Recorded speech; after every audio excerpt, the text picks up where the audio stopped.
شهر رمضان الذي أنزل فيه القرآن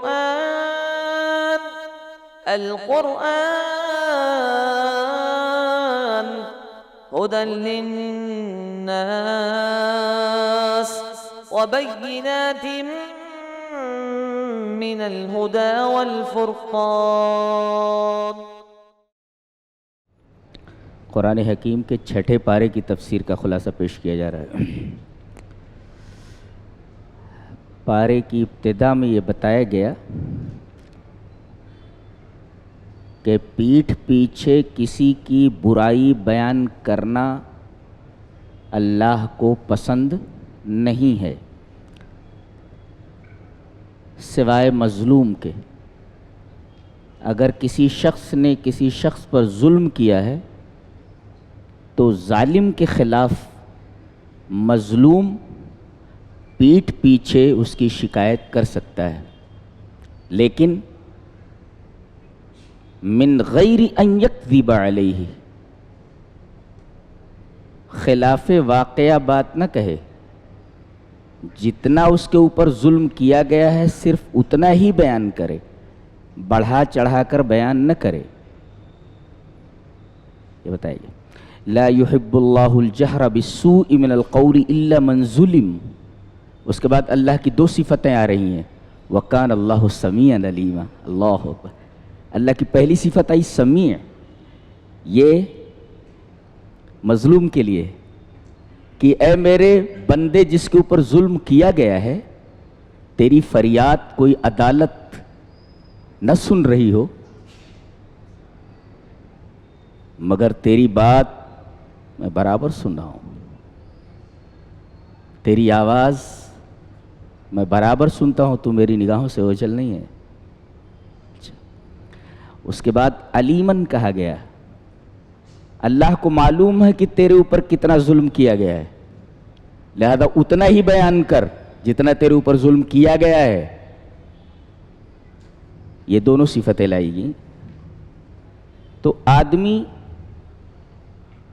ظالم کے خلاف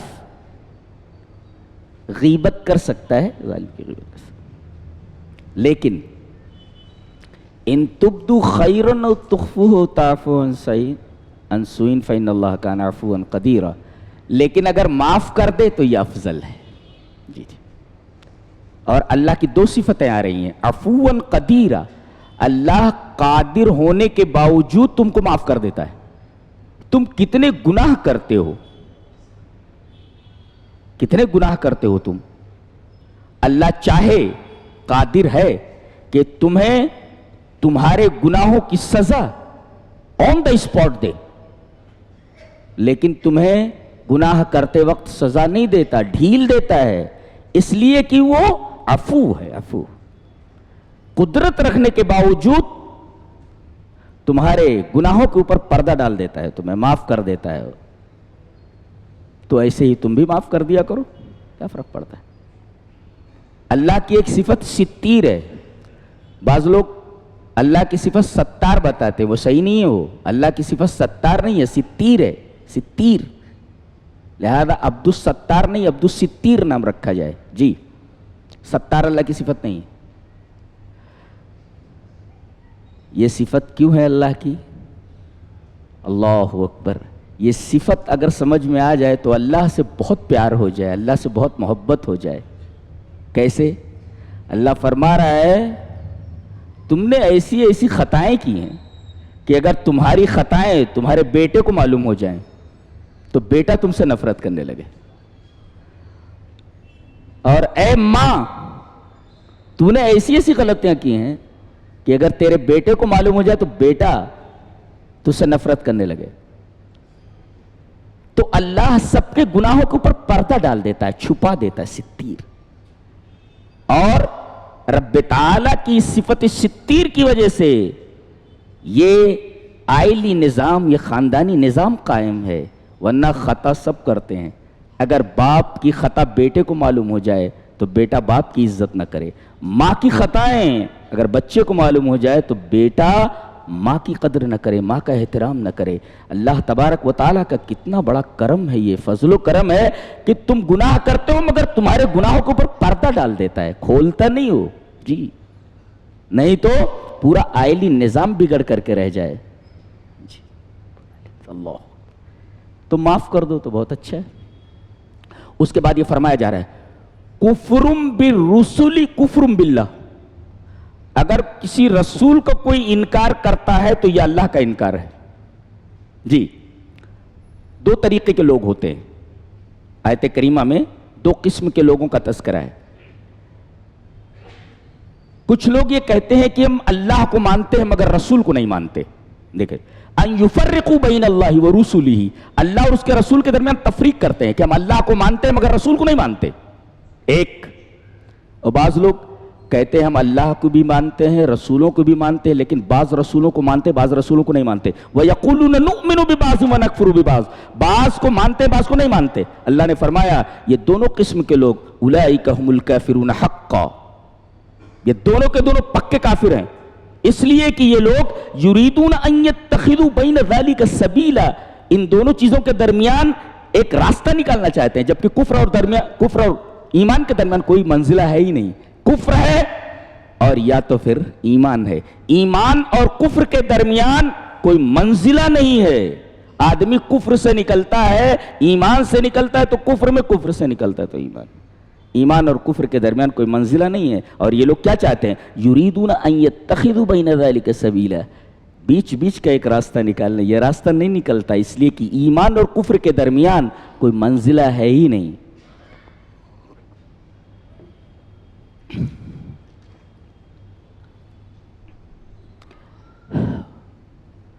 اس کے بعد ارشاد فرمایا گیا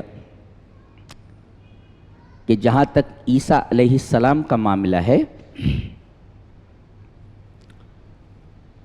یہودی یہ کہتے ہیں کہ ہم نے مسیح عیسیٰ ابن مریم رسول اللہ ان کو قتل کر دیا۔ کتنی حیرت انگیز بات ہے، اللہ اکبر! اتنا کہہ دینا ہی کافی ہے کہ ہم نے عیسیٰ کو مار دیا، یہ کہنا کہ ہم نے اللہ کے رسول کو مار دیا یہ بہت بڑی دیدہ دلیری ہے، بہت بڑی جرات ہے۔ وہ کہہ رہے ہم نے اللہ کے رسول کو مار دیا، کتنی بڑی بات، کتنا بڑا گناہ ہے یہ، اللہ کے رسول کو ہم نے مار دیا، ایسا بولتے ہو۔ مسیح یہ حضرت عیسیٰ علیہ السلام کی صفت ہے، کیوں کہ یمسح المریض والاکمہ والابرص فیبرؤ باذن اللہ، اگر وہ کسی مریض کے اوپر ہاتھ پھیر دیتے تھے، پیدائشی نابینا پیدائشی اندھے کی آنکھ پر ہاتھ پھیر دیتے تھے، کوڑھی کے اوپر ہاتھ پھیر دیتے تھے، فیبرؤ باذن اللہ، اللہ تبارک و تعالی کے حکم سے وہ شفا یاب ہو جاتا تھا۔ اور اگر مردے کو مس کر دیتے تھے فیحیی باذن اللہ، اللہ تبارک و تعالی کے حکم سے زندہ ہو جاتا تھا۔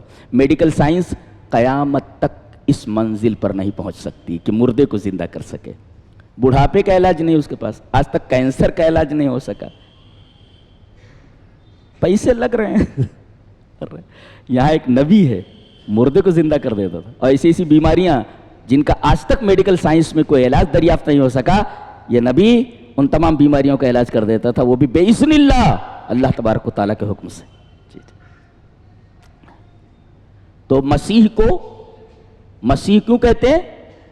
مسح مانے پھیرنا، جیسے مسا کرنا نا، جیسے مسا، تو پھیر دیتے تھے ہاتھ تو مریض شفا یاب ہو جاتا تھا۔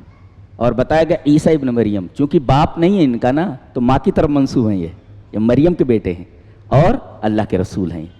یہ بدماش لوگ کہتے تھے کہ ہم نے مسیح کو، عیسیٰ ابن مریم کو اور رسول کو قتل کر دیا، لیکن حیرت کی بات نہیں ہے یہ کہ ایک طرف کہتے ہیں کہ عیسیٰ علیہ السلام الہ ہے، معبود ہے، اللہ کے بیٹے ہیں، یہ کہتے ہیں، اور ان کی ماں کا بھی انتقال ہو چکا ہے ان کے سامنے، جی ان کے سامنے انتقال ہو چکا ہے۔ ایک طرف تو کہتے ہو کہ یہ معبود ہیں، اگر یہ معبود ہوتے تو کم سے کم اپنی ماں سے موت کو روک لیتے اور اپنے سے موت کو روک لیتے۔ تم خود کہتے ہو کہ ہم نے انہیں سولی دے دی، جب ان کو سولی دے دی گئی تم نے ان کو مار ڈالا تمہارے کہنے کے مطابق، تو تم کیسے کہہ سکتے ہو کہ یہ الہ تھے؟ اس لیے کہ معبود کو کون مار سکتا ہے؟ اللہ کے بیٹے کو کون مار سکتا ہے؟ یہ کیسا الہ ہے جو موت سے اپنے آپ کو دفع نہیں کر سکتا، اپنے آپ سے موت کو دفع نہیں کر سکتا؟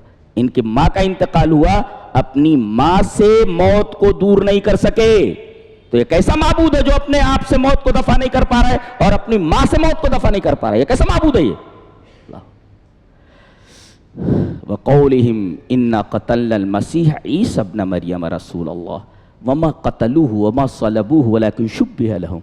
اللہ فرماتا ہے یہ کہہ رہے ہیں کہ ہم نے قتل کر دیا، لیکن حقیقت یہ ہے کہ معاملہ مشتبہ ہو گیا ہے۔ حضرت عیسیٰ علیہ السلام کا ایک حواری تھا جو بک گیا تھا، منافق تھا وہ۔ حضرت عیسیٰ علیہ السلام کے بارے میں جب قتل کا فیصلہ حکومت کی طرف سے ہو گیا تو یہ چھپ گئے ایک جگہ۔ بتاؤ، یہ چھپ گئے، یعنی معبود کہیں چھپتا ہے اور لوگوں سے ڈرتا ہے؟ یہ کون سا معبود ہے جو چھپ جائے اور لوگوں سے ڈر جائے؟ یہ کیسا معبود ہے یہ؟ اس نے کہا کہ میں بتا دیتا ہوں کہاں چھپے ہوئے ہیں۔ تو جس کمرے میں یہ تھے اس کمرے میں لوگوں کو لے کر کے یہ گیا، کمرے میں اندھیرا تھا، اللہ تبارک و تعالیٰ نے کھڑکی سے حضرت عیسیٰ علیہ السلام کو آسمان پر اٹھا لیا، اور وہ جو شخص تھا جس کا نام تیطلانوس تھا، توئے لام الف نون واو سین، تیطلانوس تھا اس کا، اس منافق کا اللہ تبارک و تعالیٰ نے عیسیٰ کی شکل اس کو دے دی۔ اب تھوڑا اجالا ہوا تو اسی کو پکڑ لیا، بولے یہی عیسیٰ ہے۔ لاکھ بول رہا ہے ارے بھائی میں عیسیٰ نہیں ہوں۔ بولے عیسیٰ نہیں ہے، انکار کیسے کر رہا ہے؟ عیسیٰ تو ہی ہے۔ اللہ نے فرمایا وَمَا قَتَلُوهُ وَمَا صَلَبُوهُ وَلَكِنْ شُبِّهَ لَهُمْ، انہوں نے سولی نہیں دی، قتل نہیں کیا، معاملہ مشتبہ ہو گیا ہے، اور آج تک اختلاف باقی ہے۔ وَإِنَّ الَّذِينَ اخْتَلَفُوا فِيهِ لَفِي شَكٍّ مِّنْهُ مَا لَهُمْ بِهِ مِنْ عِلْمٍ إِلَّا اتِّبَاعَ الظَّنِّ، یہ صرف گمان کی پیروی کر رہے ہیں، حقیقی علم ان کے پاس نہیں ہے کہ عیسیٰ علیہ السلام کو سولی دے دی گئی یا عیسیٰ علیہ السلام بچ گئے، اب تک وہ اختلاف باقی ہے۔ جی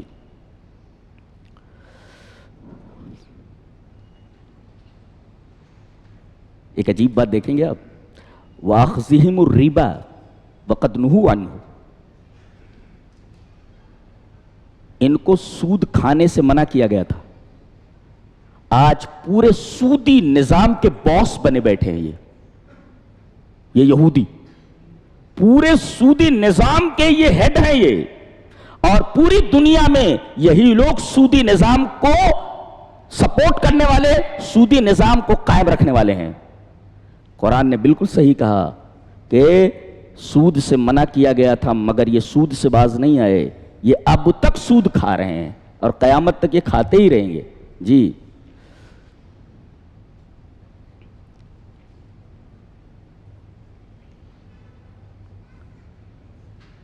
اللہ نے ارشاد فرمایا لیکن اللہ یشہد بما انزل الیک انزلہ بعلمہ، قرآن کو اس نے اپنے علم کے ساتھ نازل کیا ہے، قرآن کو اپنے علم کے ساتھ نازل کیا ہے۔ ابو عبد الرحمن سلمی ایک تابعی ہیں، تابعی کسے کہتے ہیں؟ جس نے صحابی کو دیکھا ہو، تو ابو عبد الرحمن سلمی ایک تابعی ہیں، وہ لوگوں کو قرآن کی تفسیر پڑھاتے تھے، قرآن کی تعلیم دیتے تھے۔ جب قرآن پڑھا لیتے،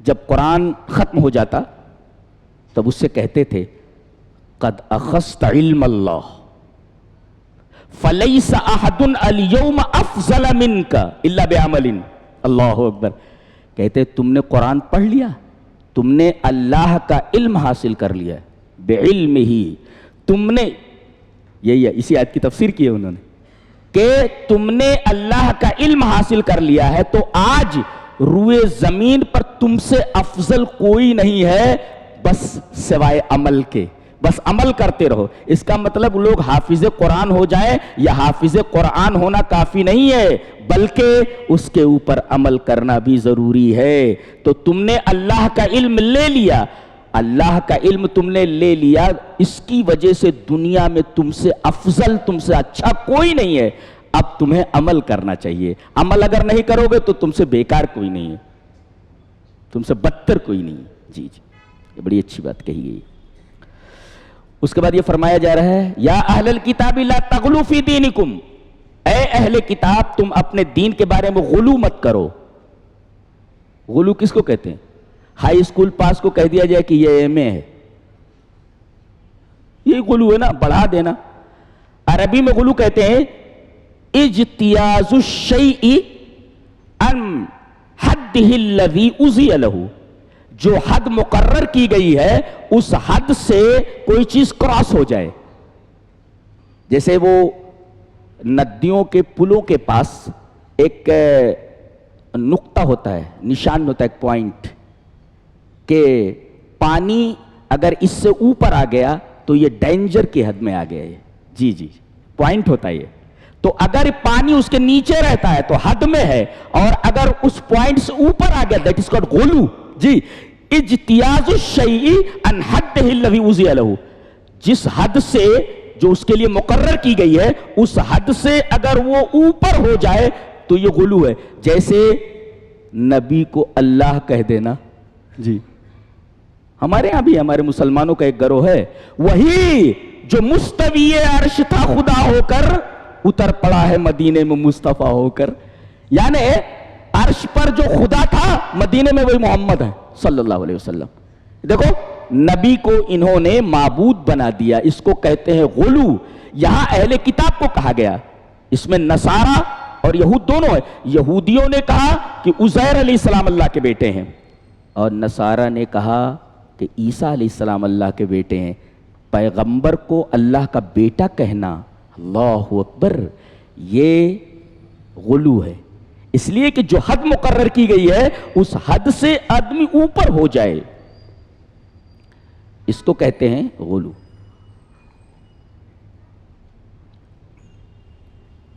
اور لوگوں نے اس غلو کے لیے کیا کیا حرکتیں نہیں کی ہیں. تحریف لفظی بھی کی ہے اور تحریف معنوی بھی کی ہے. کیسے؟ اللہ کہہ رہا ہے کہ میرا نبی بشر ہے، جتنے رسول آئے سب بشر ہیں. کہا گیا انما انا بشرن، تو انا اگر ماں پر داخل ہو تو ماں کافہ ہوتا ہے، ماں نافیہ نہیں ہوتا.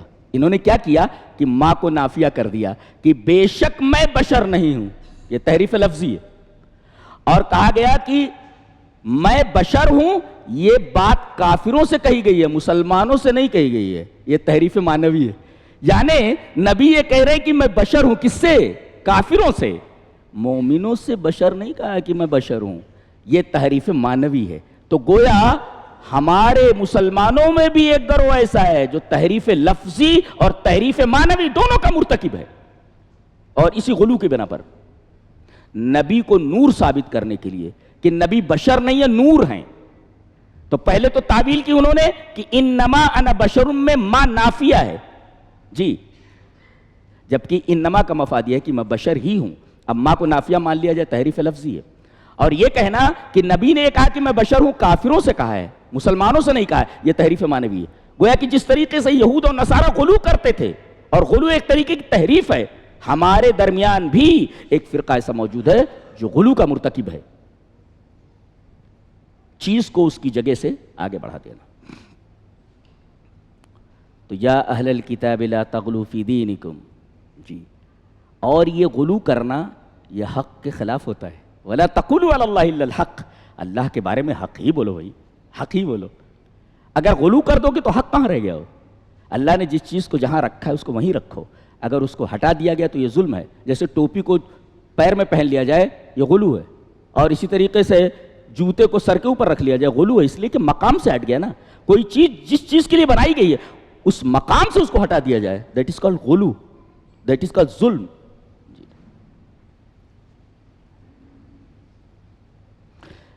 آگے اللہ نے فرمایا کہ میں نے تمہارے اوپر نور مبین نازل فرمایا ہے. نور مبین، واضح روشنی. ایک مفسر اس کی تفسیر میں کہتا ہے اگر تم زندگی میں روشنی چاہتے ہو کہ تمہاری زندگی روشن ہو جائے، قرآن سے وابستہ ہو جاؤ. یہ کہا یا ایھا الناس قد جاءکم برہان من ربکم وانزلنا الیکم نورا مبینا. اگر تم زندگی میں روشنی چاہتے ہو کہ تمہاری زندگی چمک اٹھے. ایک MBBS کے طالب علم سے پوچھا گیا what do you want to be in your future؟ آپ اپنے مستقبل میں کیا بننا چاہتے ہیں؟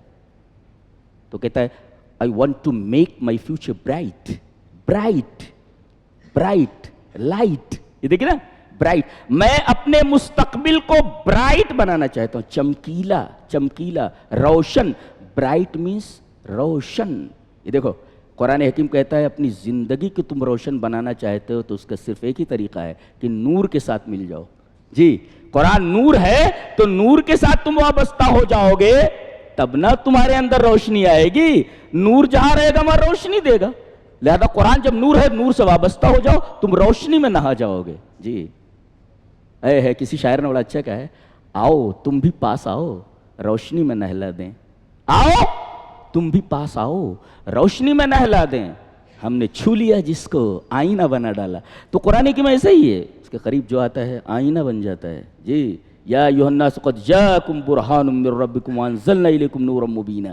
جب قرآن حکیم نور ہے, اگر زندگی میں روشنی چاہتے ہو, اپنے فیوچر کو برائٹ بنانا چاہتے ہو, فیوچر ہی نہیں بلکہ اپنی آخرت کو, فیوچر جو زندگی کا ہے, زندگی کا فیوچر جس کو کہا جاتا ہے موت کی حد پر ختم ہو جاتا ہے, لیکن یہ فیوچر آگے تک جاتا ہے. ایک مومن کا فیوچر, ایک کافر کا فیوچر موت کی حد تک ہے, اور ایک مومن کا فیوچر موت کی سرحد پر ختم نہیں ہوتا, موت سے آگے جاتا ہے, وہ بھی فیوچر ہی ہے. لہذا اس کا فیوچر محدود ہے, اس بیچارے کا, اس کی سوچ محدود ہے, اس کی فکر محدود ہے. ایک مومن کی فکر بہت آگے جاتی ہے, بہت اعلیٰ ہوتی ہے.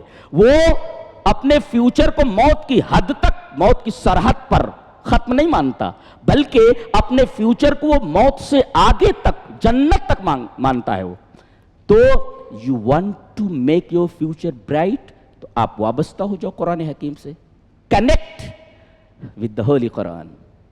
جی, آپ کو اگر روشنی میں نہانا ہے اور اپنے فیوچر کو برائٹ کرنا ہے, اور وہ لمبا فیوچر, جی موت کے بعد کا, اس کا مطلب یہ ہوا کہ ایک IAS بننے والا, ایک IPS بننے والا, اور ایک ڈاکٹر بننے والا, ایک انجینئر بننے والا, وہ اگر یہ کہتا ہے کہ میں اپنے فیوچر کو برائٹ بنانا چاہتا ہوں, اور اس فیوچر سے وہ مراد لے رہا ہے موت کی سرحد تک, اس کی یہ سوچ محدود ہے, لمیٹڈ ہے یہ سوچ. مومن یہ کہتا ہے میں اپنے فیوچر کو برائٹ بنانا چاہتا ہوں, کہاں تک, موت سے آگے تک. اللہ اکبر. دیکھیے مومن اور کافر کی سوچ میں فرق یہی ہو گیا کہ کافر کی سوچ محدود ہوتی ہے اور مومن کی سوچ لا محدود ہوتی ہے.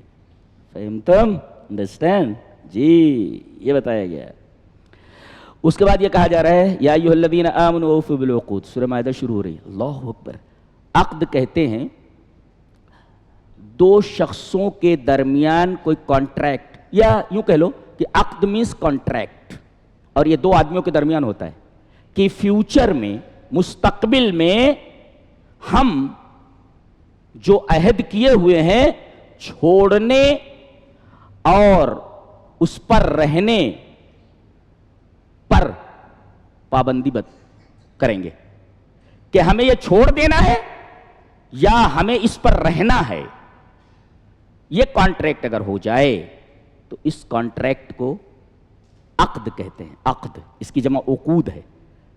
اور ایک مفسر نے بڑا زبردست آرٹیکل لکھا ہے, ایک بڑی زبردست بات کہی ہے کہ اللہ تبارک و تعالی نے سورہ مائدہ کی اس پہلی آیت کے پہلے ٹکڑے میں یہ فرمایا ہے کہ اے ایمان والو تم عقود کو پورا کرو. اس جملے کی تفسیر اگر کی جائے تو کم سے کم 1000-1500 صفحات پر اس کی تفسیر کی جا سکتی ہے. اتنی جامع ہے. پوری آیت نہیں, خالی ایک ٹکڑا, اس ٹکڑے کی تفسیر 1000 صفحات سے زائد پر کی جا سکتی ہے. اللہ, ذرا دیکھیں, عقد بنیادی طور پر 3 قسم کا ہوتا ہے. ایک, آپ نے اللہ سے کانٹریکٹ کیا ہے کہ ہم تیرے اوپر ایمان لائیں گے, تیری تابعداری کریں گے.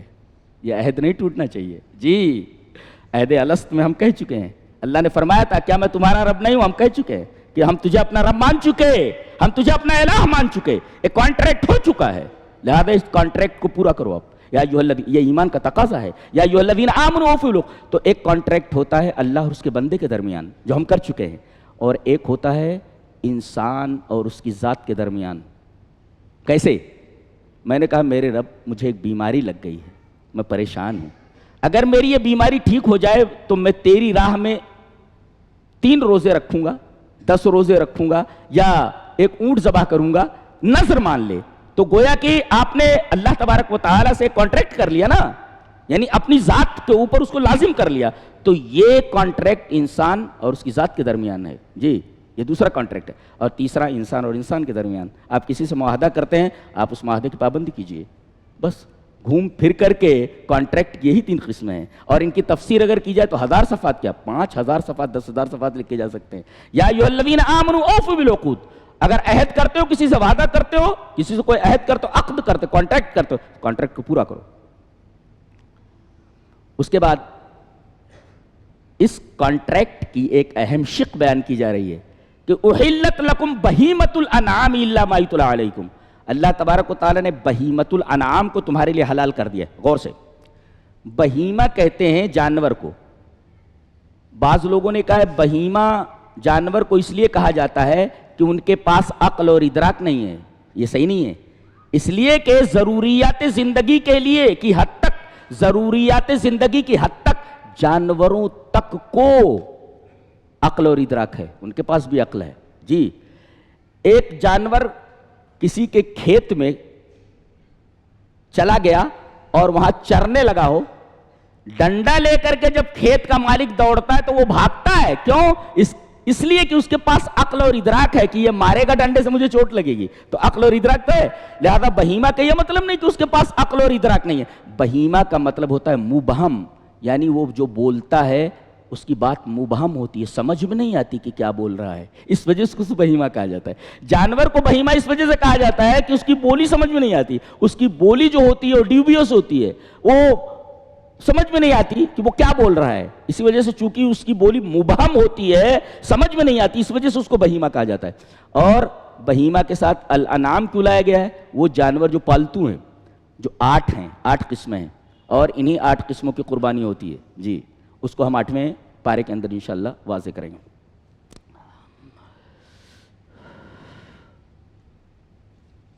ہے کتنی عجیب بات کہی گئی ہے. میں نے کہا نہیں کہ قرآن کی تفسیر اگر ایک لفظ میں کرنی ہے تو کیا کرو گے؟ عدل. عدل, پورا قرآن از اول تا آخر عدل ہے. بہت غور سے سنو. وَلَا يَجْرِمَنَّكُمْ شَنَآنُ قَوْمٍ أَن صَدُّوكُمْ عَنِ الْمَسْجِدِ الْحَرَامِ أَن تَعْتَدُوا. اگر مسجد حرام سے کافر لوگ روک دیتے ہیں تو بہت بڑا گناہ کر رہے ہیں, یہ بہت بڑا جرم ہے.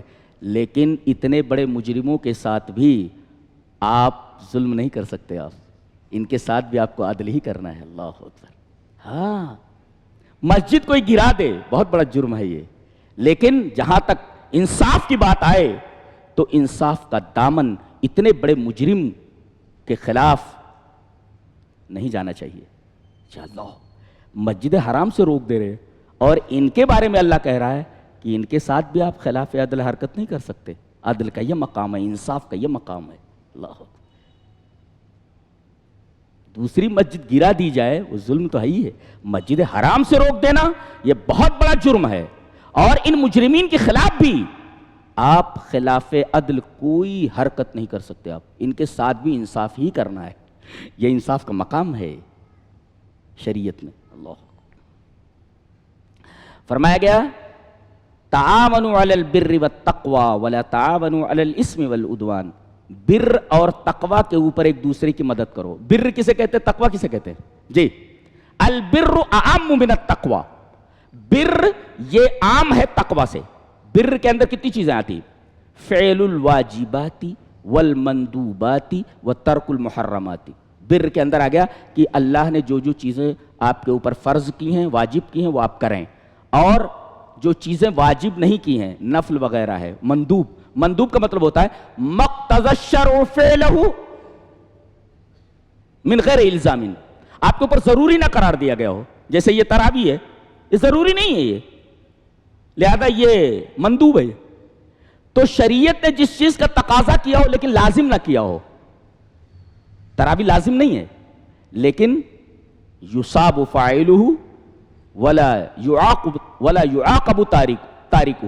اگر آپ کریں گے تو آپ کو ثواب ملے گا, اگر چھوڑ دیں گے تو آپ کے اوپر عذاب نہیں ہوگا. یہ مندوب ہے. تو گویا کہ فعل الواجبات, آپ کے اوپر جو واجب ہے وہ آپ کریں گے, مندوب آپ کریں گے, آپ کریں تو آپ کو ثواب ملے گا. اور ترک المحرمات, محرمات حرام کردہ چیزوں کو چھوڑ دیں گے آپ. 3 چیزیں یہ البر کے اندر. لیکن تقوی کے اندر صرف 2 چیزیں ہیں, فعل الواجبات و ترک المحرمات. یہ مندوبات نہیں ہوتے, یہ مندوبات نہیں ہوتے تقوی کے اندر جی. لہذا البر اعم من التقوی, لہذا بر عام ہے تقوی سے. اللہ نے فرمایا وتعاونوا علی البر والتقوی, تقوی کے اوپر بھی دوسروں کی معاونت کرو. جیسے مسجد ہے, مسجد مقروض ہے, پیسوں کی ضرورت ہے, آپ معاونت کریں, یہ تقوی کی بات ہے, بر کی بات ہے. ولا تعاونوا علی الاسم والعدوان, اسم اور عدوان دونوں ایک ساتھ آئیں تو اسم کا تعلق ان گناہوں سے ہوتا ہے جن کا تعلق یہ اللہ سے ہوتا ہے, اور عدوان ان گناہوں کو کہتے ہیں جن کا تعلق انسانوں سے ہوتا ہے جی. المتعلقہ بحق اللہ هو الاسم, المتعلقہ بحق الانسان فهو العدوان. اگر کوئی آدمی کسی بندے کا حق مار رکھتے ہیں, یار عدوان کر رہا ہے, یہ عدوان جی. اور اگر نماز نہیں پڑھ رہا ہے تو یہ گناہ ہے, اس لیے کہ نماز کا تعلق اللہ سے ہے جی, تو یہ اسم ہے. تو اسم اور عدوان کے تعلق سے بات بتائی گئی کہ عدوان کا تعلق یہ انسان کے حق سے ہے اور اسم کا تعلق اللہ کے حق سے جی.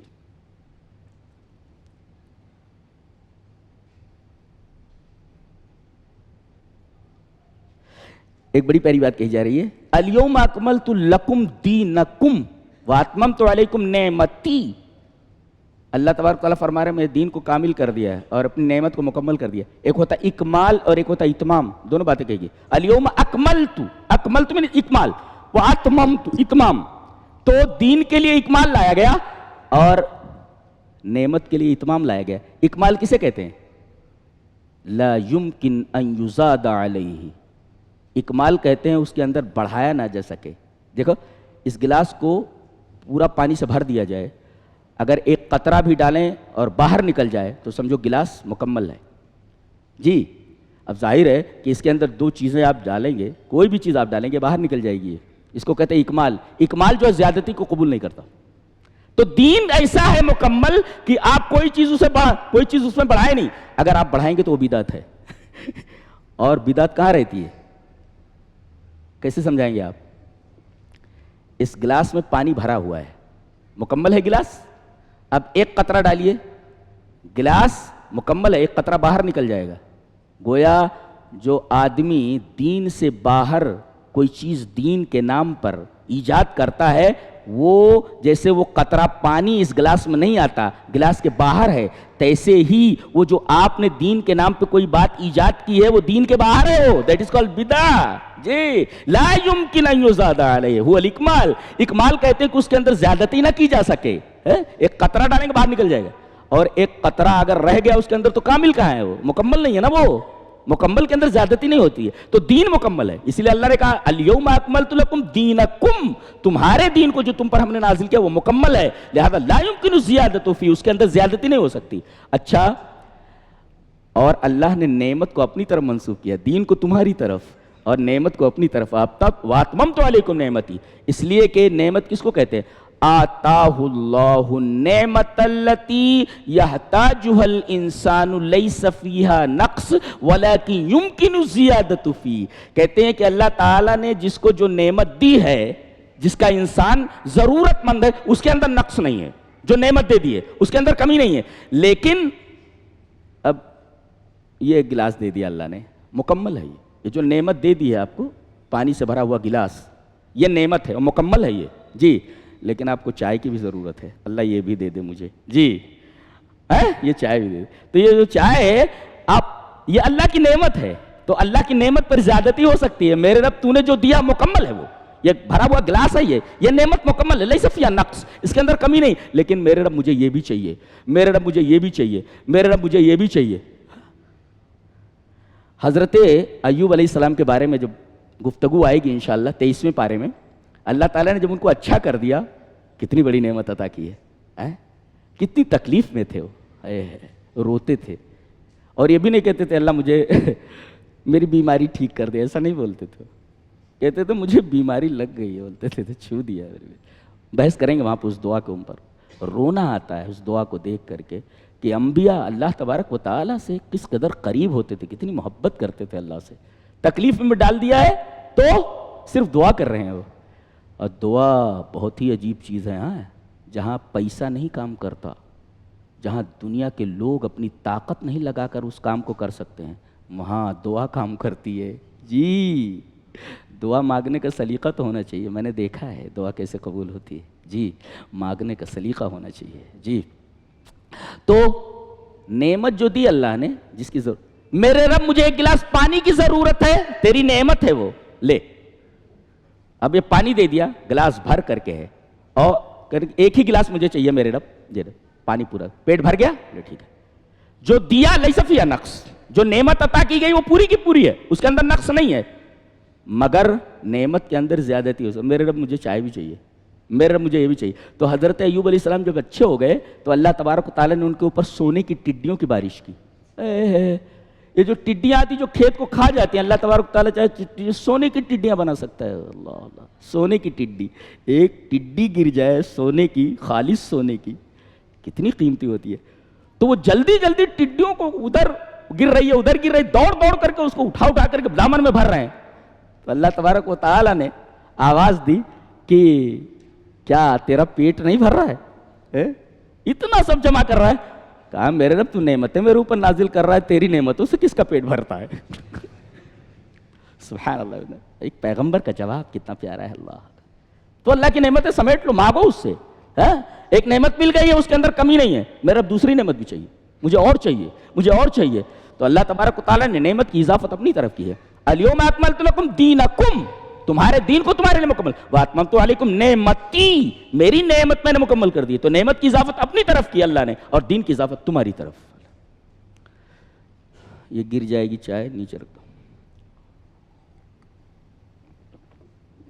جی اس کے بعد کہا گیا کہ کتا نجس جانور ہے. جی اگر وہ کسی برتن میں منہ ڈال دے تو 7 دفعہ دھوئے بغیر وہ پاک نہیں ہوتا, ایک مرتبہ مٹی سے یا صابن سے دھلیے. جی لیکن یہی کتا اگر عالم بن جائے, جی جی کیا ہے, یسألونک ماذا احل لهم قل احل لکم الطیبات وما علمتم من الجوارح. کتے کو آپ عالم بنا دیں, علمتم, کتا عالم بن جائے. میں نے دیکھا ہے ٹرینڈ کتوں کو, معلم کتوں کو, وہ جو گلی کے کتے ہوتے ہیں ان کے ساتھ مکس نہیں ہوتا, ان کے قریب بھی نہیں جاتے گلی کے کتے, ایسا ہوتا ہے وہ ان میں مکس نہیں ہوتا, اور نہ وہ کتے جو گلی کے ہوتے ہیں ان میں مکس ہوتے. یہ جو ٹرینڈ کتے ہوتے, معلم ہوتے جو, جی تو اگر ان کو ٹرینڈ کر دیا جائے اور ان کو چھوڑ دیا جائے اور یہ جانور کو پکڑے اور مار ڈالیں تو یہ مرا ہوا جانور حلال ہے, اور اگر کوئی دوسرا کتا پکڑ کر مار ڈالے کھانا حرام ہے, جائز نہیں ہے. عالم کتا اگر مار ڈالے جانور کو تو مرا ہوا جانور بغیر ذبح کے حلال ہے. جی لیکن شرط ہے اس کی, اولاً کتا ٹرینڈ ہو, معلم ہو, عالم کتا ہو, اور دوسرے مالک اس کا بسم اللہ کہہ کر چھوڑے شکار کے اوپر. خرگوش دکھا, بسم اللہ کہہ کر کے کتے کو چھوڑا گیا, کتا معلم ہے, ٹرینڈ ہے, ایک, اور دوسرے بسم اللہ کہہ کر چھوڑا گیا, 2, اور تیسرے کتا جب اس جانور کو پکڑے تو خود نہ کھائے, جی پکڑ کر کے بیٹھا رہے, جی اور پکڑنے کی وجہ سے مر بھی جائے تو بغیر ذبح کی حلال ہے. اور تیسرے جب چھوڑے تب جائے, اپنی مرضی سے نہ جائے, اگر اپنی مرضی سے چلا گیا تو اس جانور کا کھانا جائز نہیں, اور اگر شک ہو جائے تب بھی اس جانور کو نہیں کھا سکتے. مثلا پانی ہے ادھر اور ایک خرگوش پانی کے کنارے, نہر کے کنارے پانی پی رہا ہے. اب مالک نے دیکھا کہ وہاں وہ خرگوش بیٹھا ہوا ہے, کتے کو چھوڑا بسم اللہ کہہ کر کے, اس نے پکڑ لیا. اب جب یہ پہنچا مالک تو دیکھا کتا مرا ہوا ہے لیکن پانی میں گرا ہوا ہے, وہ شک ہے کہ پانی میں ڈوب کر مرا ہے کہ کتے کے پکڑنے کی وجہ سے مرا ہے, لہذا اس جانور کا کھانا جائز نہیں ہے, شک ہے اس کے اندر, جی جی نہیں کھا سکتے آپ. تو یہ ہے معلم کتا, عالم. تو اگر علم کی وجہ سے کتا ممتاز ہو جاتا ہے دوسرے کتوں سے تو ایک علم والا عام آدمیوں سے, جاہل آدمیوں سے بدرجہ اولا ممتاز ہوتا ہے. لہذا علم حاصل کرو, علم کی ضرورت, اور سب سے بڑا علم علم القرآن ہے. اس کے بعد کہا گیا کہ عیسائی لڑکی سے شادی کرنا, یہودی لڑکی سے شادی کرنا کیسا ہے.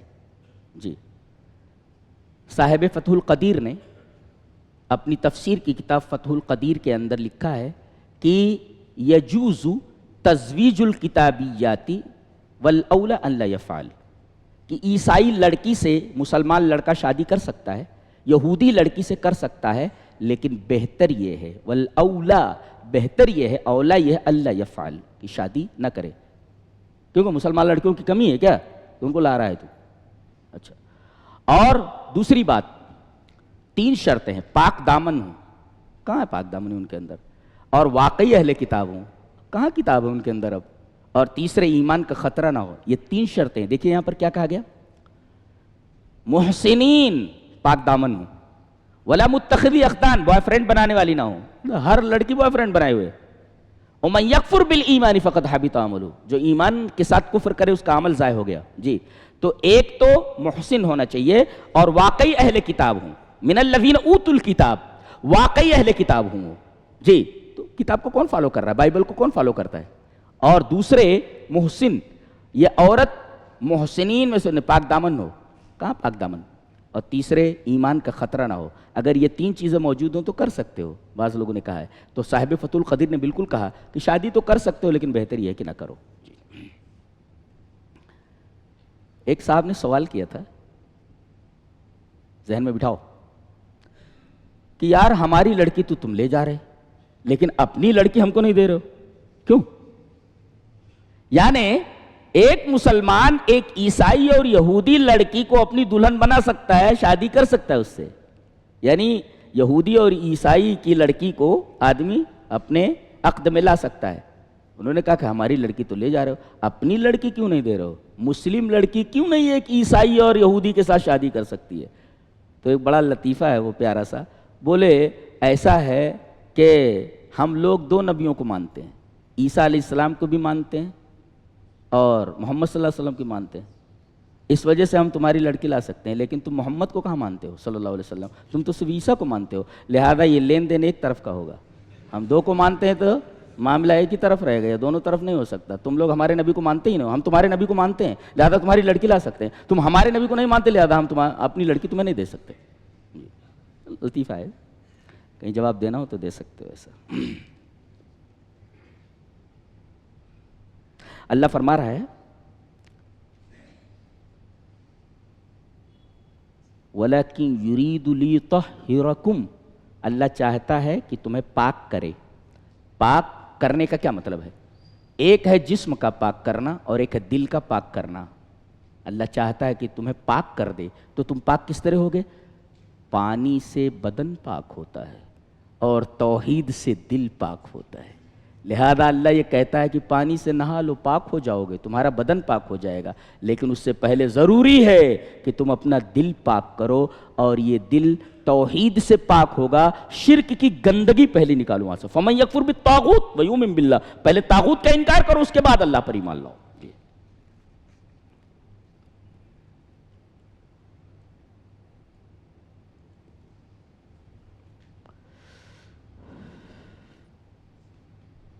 اللہ نے ایک بڑی پیاری بات یہاں فرمائی ہے، جبکہ اس کی ہر بات پیاری ہے، کہ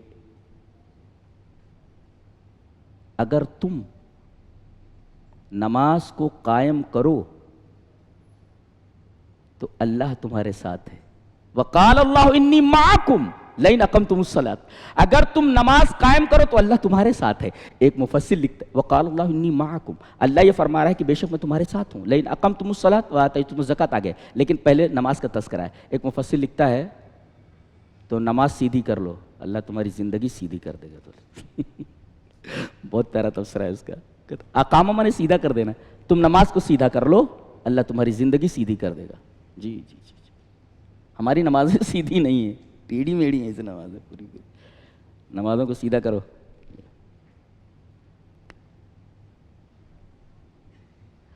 فرمایا گیا یہ کافر کہتے ہیں کہ مسیح ابن مریم یہی اللہ ہے. اللہ فرما رہا ہے فَمَن يَمْلِكُ مِنَ اللَّهِ شَيْئًا إِنْ أَرَادَ أَن يُهْلِكَ الْمَسِيحَ ابْنَ مریم، اگر وہ عیسیٰ علیہ السلام کو مار دے، وہ امہ ان کی ماں کو، ومن فی الارض جميعا، دنیا کے تمام انسانوں کو مار دے، کون روک سکتا ہے اس کو؟ کون روک سکتا ہے اس کو؟ اللہ. یہ بتایا گیا کہ یہ دونوں اپنی موت نہیں روک سکتے، عیسیٰ علیہ السلام اپنی موت نہیں روک سکتے، ان کی ماں اپنی موت نہیں روک سکتی، اپنی ماں کی موت کو حضرت عیسیٰ نہیں روک سکتے، تو مالک کون؟ مالک وہی ہوتا ہے جو الہ ہو، وہ مالک ہوتا ہے۔ جب یہ روک نہیں سکتے تو الہ کیسے ہوئے؟ جی یہ مطلب اس کا۔ اس کے بعد حضرت آدم علیہ السلام کے 2 بیٹوں کا واقعہ بیان کیا جا رہا ہے۔ اللہ اپنے نبی سے کہہ رہا ہے وَاتْلُ عَلَيْهِمْ نَبَأَ ابْنَيْ آدَمَ، آدم کے 2 بیٹوں کو ان کا جو واقعہ ہے سچا سچا بیان کر دو۔ اس میں مورخ کو جو تاریخ لکھتے ہیں ان کو یہ تعلیم دی ہے کہ کوئی بھی بات لکھو پوری دلیل کے ساتھ لکھو۔ فلاں جگہ کب ہوا تھا، اب تو تاریخ مٹا رہے لوگ، جی تاریخ مٹا رہے، جبکہ تاریخ کے بارے میں قرآن حکیم کا حکم ہے کہ لکھو تو بالکل صحیح لکھو، حق کے ساتھ۔ یہاں کہا جا رہا ہے اے ہمارے حبیب آپ ان سے آدم کے 2 بیٹوں کا واقعہ بیان کر دیں سچ سچ، حق کے ساتھ۔ حق کا مطلب کیا ہوتا ہے؟ اس میں آپ کے جذبات کا دخل نہ ہو، اور لکھیں تو بالکل صحیح صحیح لکھیں، اس کو حق کہتے ہیں۔ ہوا کیا تھا؟ بیٹے کا نام قابیل بتایا گیا ہے اور ایک بیٹے کا نام حابیل بتایا گیا۔ ان دونوں نے اللہ کے حضور قربانی پیش کی۔ اب پہلے کیا تھا؟ آج ہم قربانی کرتے ہیں، پتہ نہیں قربانی قبول ہوئی کہ نہیں قبول ہوئی۔ پہلے طریقہ یہ تھا کہ قربانی کر کے کوئی بھی چیز آپ اللہ کی راہ میں قربان کر رہے ہیں، آپ اسے میدان میں رکھ دیں، ایک آگ آتی تھی جلا دیتی تھی، تو جس قربانی کو آگ جلا دیتی تھی پتہ چلتا تھا کہ اللہ نے اس قربانی کو قبول کر لیا ہے۔ اب قابیل نے بھی اپنی قربانی پیش کی اور حابیل نے بھی۔ اس نے کچھ اپنے کھیت سے گیہوں کی چند بالیاں اللہ کی راہ میں قربان کی، رکھ دیا، اور اس نے ایک بہترین میڈھا اللہ کی راہ میں قربان کیا۔ آگ آئی اور میڈھے کو جلا دیا۔ اس سے ایک نقطہ یہ ملا کہ اللہ کی راہ میں جب قربان کی جائے چیز تو بہت اچھی ہونی چاہیے۔ یہاں تو پھٹا جوتا دے کر کے غریب کو حاتم طائی کی قبر پر لات مارنے والے موجود ہیں، جیسے معلوم ہوتا ہے حاتم طائی کی قبر پر لات مار دی ہیں۔ اللہ نے فرمایا انما یتقبل اللہ من المتقین، کہتے التقوی مفتاح فی کل عمل، ہر عمل کی چابی ہے تقوی۔ اگر آپ کے پاس تقوی نہیں ہے تو آپ کا کوئی عمل اللہ کی نگاہ میں معتبر نہیں ہے۔ ہر چیز کی چابی، ہر عمل کھلتا ہے تقوی سے۔ التقوی مفتاح فی کل عمل، تمام عمل کی چابی ہے تقوی۔ جی اللہ متقین سے عمل کو قبول کرتا ہے۔ انما یتقبل اللہ من المتقین۔ اس سے غصے میں آ گیا، تیری قربانی کیسے قبول ہوئی؟ میں تجھے قتل کر دوں گا۔ دیکھیے جناب، دیکھیے جناب، حسد کے مارے اس نے اپنے بھائی کو قتل کر دیا۔ اب یہ پہلا قتل تھا اور پہلا آدمی مرا تھا، معلوم نہیں تھا کہ آدمی مر جائے تو کیا جاتا ہے۔ اب یہ اس کی لاش کو لیے ہوئے گھوم رہا تھا، کروں تو کیا کروں اس کا؟ اللہ تعالیٰ نے کوے کو بھیجا، فبعث اللہ غرابا۔ یہ کوے ہی کو کیوں بھیجا؟ کوئی اور جانور کیوں نہیں؟ کوئی اور پرندہ کیوں نہیں؟ اس لیے کہ کوے کی عادت ہوتی ہے کہ کوئی چیز اس کو ملتی ہے تو وہ چونچ سے کہیں جگہ کھود کر کے اس چیز کو وہاں چھپانے کی کوشش کرتا ہے، ایک۔ اور دوسرے یہ کہ کوہ جو ہوتا ہے وہ انسانوں سے زیادہ منسلک رہتا ہے۔ جی اس کے تعلق سے تو بہت سارے محاورے بن گئے ہیں۔ وہ بولے کوے ماما جو ہے، کوے ماما ہو گئے، کوے ماما وہ چھت کی مڈیر پر یا گھر کی مڈیر کے اوپر کائیں کائیں کر رہے ہیں، کوئی مہمان آنے والے بولے تو گویا کہ یہ جانور اور یہ پرندہ چونکہ انسانوں کے ساتھ رہتا ہے، زیادہ رہتا ہے یہ، لہذا اس پرندے کا ذکر کیا گیا۔ اور اس کی عادت ہوتی ہے کہ یہ کسی چیز کو پاتا ہے تو چونچ سے ادھر ادھر کر کے اس کو چھپانے کی کوشش کرتا ہے۔ اس نے کوئی چیز چھپانے کی کوشش کی، ساتھ میں دیکھا اچھا ایسا کیا جاتا ہے، پھر اس نے کھود کر کے اس کو دفن کیا۔ اس کا مطلب یہ ہے کہ انسان جب مر جائے تو اس کے زمین کے حوالے کرنا، اسے دفن کرنا، یہ انسان کی فطرت ہے۔ اس کو کوا بھی جانتا ہے، کوا بھی جانتا ہے اس کو۔ جی اور جو لوگ جلاتے ہیں، یہ کوا بولا ہے صحیح نہیں ہے وہ۔ فبعث اللہ غرابا یبحث فی الارض لیریہ کیف یواری سوءۃ اخیہ، اللہ نے کوے کو بھیجا جو زمین کے اندر وہ کوئی چیز تلاش کر رہا تھا یا کھود رہا تھا، لیریہ کیف یواری سوءۃ اخیہ، تاکہ اس کو دکھائے کہ اپنے بھائی کی لاش کو کس طرح چھپائے، کیف یواری سوءۃ اخیہ۔ یہ کہہ رہا انسان ہو کر کے ہائے افسوس